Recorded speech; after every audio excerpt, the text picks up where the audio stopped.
Welcome to English Story Cafe.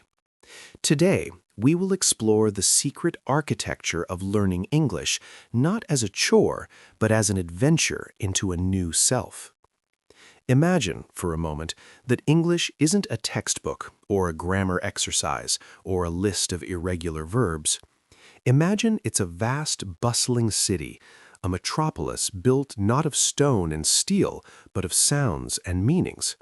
When you start learning English, you're not just memorizing vocabulary, you are, in essence, becoming an architect and a tour guide of this new linguistic landscape.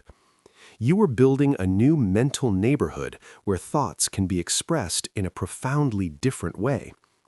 Many people start their journey into this city with the blueprint of grammar, and they quickly get lost in the intricate, confusing alleyways of tenses and prepositions. They treat English like a code to be cracked, a puzzle to be solved, rather than a living, breathing form of communication.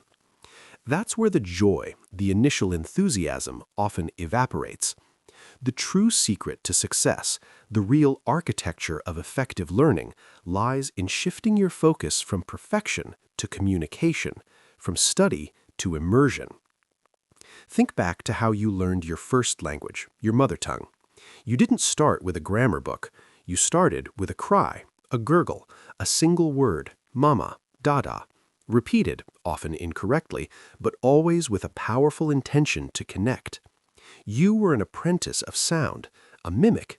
You listened for thousands of hours before you spoke a coherent sentence, and when you did speak, you made thousands of mistakes, glorious, necessary mistakes that were immediately corrected not by a stern teacher, but by the natural flow of conversation, by the need to be understood. This is the principle we must re-engage with, the principle of intentional input.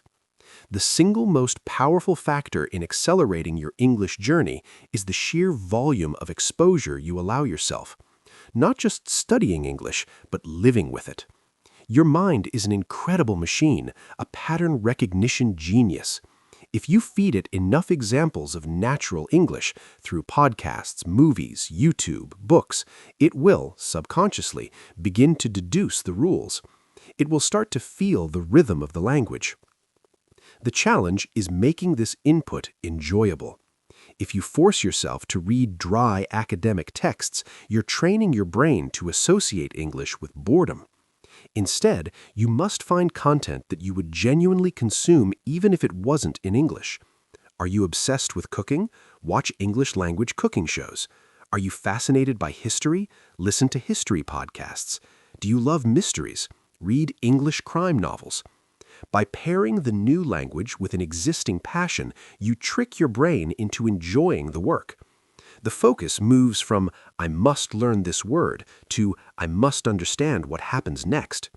This emotional investment is the glue that makes vocabulary stick. The next pillar in our architectural plan is the courage to sound stupid. This is where most learners stumble. We become paralyzed by the fear of making mistakes.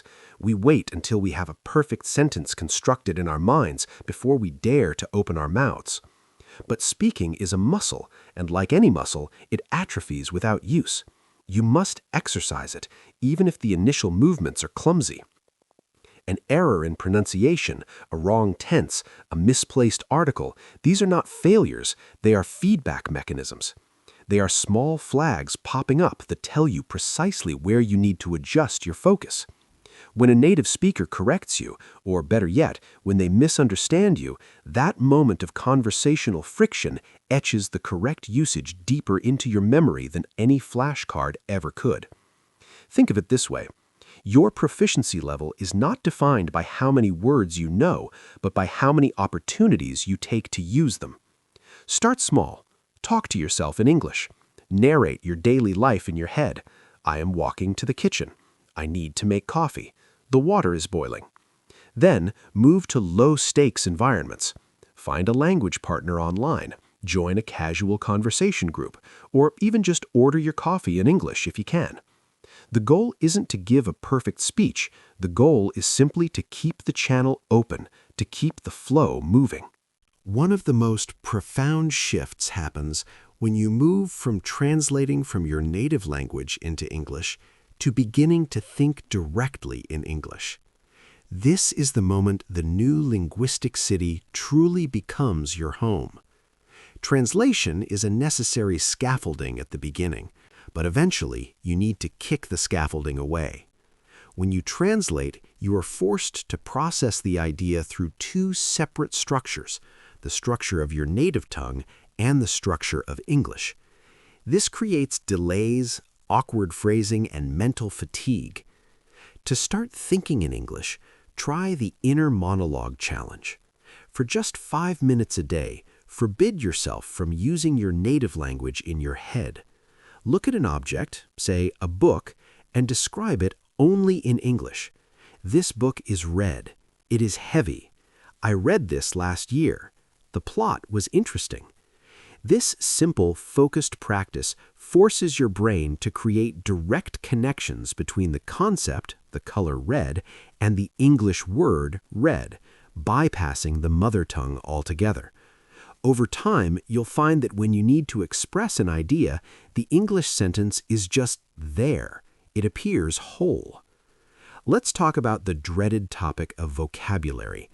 Many people use rote memorization, flashcards, lists, which is certainly a way to acquire words, but it's often inefficient because the words lack context and emotional resonance. The most effective way to build a robust, usable vocabulary is through what we call contextual chunking. When you encounter a new word, don't just write down the word and its definition, write down the entire phrase or sentence in which you found it. Instead of just learning the verb to accomplish, learn the phrase to accomplish a challenging goal. Instead of just learning the adjective meticulous, learn she was meticulous in her preparations. By learning words in chunks, you were not learning isolated data points, you were learning miniature grammatical templates. You were learning which prepositions naturally follow, which verbs partner with which nouns, and what the appropriate tone and register of the word are. This makes the word immediately usable in natural speech, not just something you can define on a test. Furthermore, use the spaced repetition system wisely. This is the idea that you review vocabulary just as you are about to forget it. You look at the word after 1 day, then after 3 days, then after a week, then a month. This system, efficiently executed with apps like Anki or Quizlet, moves the new word from your short-term, working memory into the permanent storage of your long-term memory. But remember, the goal isn't just to recognize the word. The goal is to be able to produce it naturally in a sentence. Finally, let's consider the cultural dimension, the true soul of the English language. English is not a monolith. It's a beautiful, chaotic tapestry woven from hundreds of other languages and countless dialects. The English spoken in London is different from the English spoken in New York, Sydney, or Mumbai. The true mastery of the language, the ability to sound natural and connect deeply, comes from understanding these cultural nuances. When you watch a British show, pay attention to the idiom they use. When you read an American article, note the slang. You don't have to adopt any of it, but understanding it allows you to decipher the full meaning behind the words. Language is inextricably linked to culture, humor, history, and social dynamics. By engaging with these diverse cultural outputs, you move from being a learner of a language to becoming a participant in a global conversation. The pursuit of fluency is not a race, it's an exploration. There is no finish line. Even native speakers are constantly learning new words and refining their expression. The goal is not to eliminate your accent or to never make a mistake. The goal is to build a bridge of communication that is strong enough to carry the full weight of your unique thoughts, feelings, and personality. Embrace the journey. Be patient with yourself. Celebrate the small victories. The time you made a joke in English and someone laughed. The time you understood a complex movie without subtitles. The time you held a 5-minute conversation without resorting to your native tongue. These are the moments when the architecture of your new self truly takes shape. Every mistake is a lesson, every conversation is an opportunity, and every word you learn is a new brick in the foundation of a more connected, more articulate you. So dare to make noise, dare to be messy, dare to communicate. The English city is waiting for you to move in, to decorate the rooms with your own experiences, and to start telling your own unique story. Your voice, in English, is a powerful new tool. Use it.